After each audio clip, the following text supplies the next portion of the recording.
everyone, welcome back to another build video. So today I am here actually doing a voiceover, which I never do because it's just something I don't do. But I thought it was important to do one for this build. This is actually the house for the 3rd gen of Not So Berry. So I worked on building this. This is actually my 3rd attempt doing it, and final. But prior to this, I built 2 different versions of this house. Both of those failed. First time it failed just because I accidentally bulldozed the lot.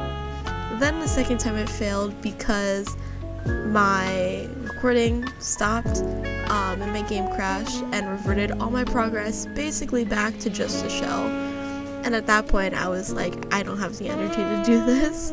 So I ended up creating this version of the house, which I do very much enjoy.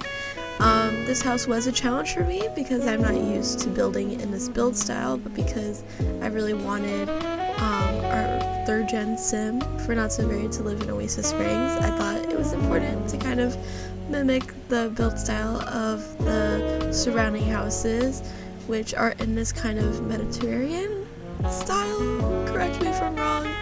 And where I live, this is very much not the style. I live in a city. So this is my attempt at doing that. The house for me is a little small, but I didn't want her to have like the biggest house off the bat, you know. I enjoy my Sims working a little bit, and plus when she moves into this house, she's not gonna have any children, so you know, the extra space is for her to grow. There are some like areas of the house that like are pretty empty, and I left that empty just kind of expecting having to put things in those areas, whether it's for like children or like decorations for like Christmas when it comes to that. So this is, you know, very much like waiting for her life to grow, so do not judge the amount of empty space. However, I was pretty happy with the end result. Currently, when this is filmed, I only, you know, had her just aged up, so I don't really have anything done with her yet. By the time I was filming this, I actually did give her a makeover, which you will see in the 2nd episode of her series. However, I have some plans for her story, which will not be told, obviously, but you know, that will be done, so we'll wait to see how her story grows and evolves and how that pertains to how her house is furnished. I will say I had a problem with the outside of the house because there's not a lot of tasteful yellow stuff for houses, and you know, this is Not So Berry challenge, so it's like, well, like, does it really matter to be tasteful when everything's gonna be like purple, for example? However, to me, it didn't really fit in with the build style to have like bright yellow colored walls, so I kind of, as you see, give it a little tasteful element of yellow on the outside. It's not as easy to do as if I was building like a suburban house, or like in a different build style, but I attempted it, and I pretty much like the end result. It's not up to my preferences for builds, but it is exactly what I wanted for her, so that is perfect. As always, I have a problem laying out windows on houses because there's kind of balancing the like realism aspect of it with also what looks good and also how to get good lighting in the Sims house. So that's kind of difficult, but I did it in a way where I was okay with the end result. It looks a little off, but I don't think it's like horrible. And you will see later, but I purposely include a basement. The intention for that is to have it be the heirloom stuff that Nova got from Sage. So like all of Sage's like science things, and you see I decorated in the video, but I'm pretty sure I'm gonna just replace that with, say, just actual things. I'll figure out a way to do that. However, that will be something that is just like done in the future when I move her in. There's a lot of her stuff I have to move in, like photos and her personal items I want her to bring with her. But besides that, I think I'm gonna leave her room in Rowan's house pretty much the same. I kind of don't intend her to take anything. You know, when Rowan moved out, she kind of did take everything from her house, but you know, Nova, her parents are rich, so she doesn't really need to take anything. She could just have borrowed money that she uses to furnish the house. So this is very much a gift from her parents, and I assume that Nova very much appreciates that. So this is kind of, you know, this was a struggle because I always have a hard time furnishing large houses. I mean, when I built Rowan's penthouse, that took me probably multiple days to do because it was such a large build. So this was, you know, small for my taste, but still was difficult to furnish because it felt like there was a lot I had to fit in. But you know, I did it in a way where I ended up liking it. And you know, obviously I'm gonna expand the house, specifically the backyard, because the backyard is very small and she has an entire rocket ship that she needs to fit in there, and so the space will definitely need to be expanded. But you know what, it's fine. So honestly, I'm not sure if I have any more commentary. You'll see like moments of like pauses, and that was like in my personal life, like me eating or like me having to take a break to do stuff, because this build, it did in fact take around 3-ish hours to build, and I was basically building it consistently. I rarely take breaks when I'm building stuff, so it was a lot. So of course, because I'm a real life person, I had to take some breaks. But you know, hopefully there's no problem with that. So I'm just gonna leave you off here. If you enjoy this video, don't forget to leave a like, comment, and subscribe, and click that notification bell so you can get notified every single time I upload. Thank you so much for watching. Stay tuned for the next episode of Not So Berry. Goodbye, everyone.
you.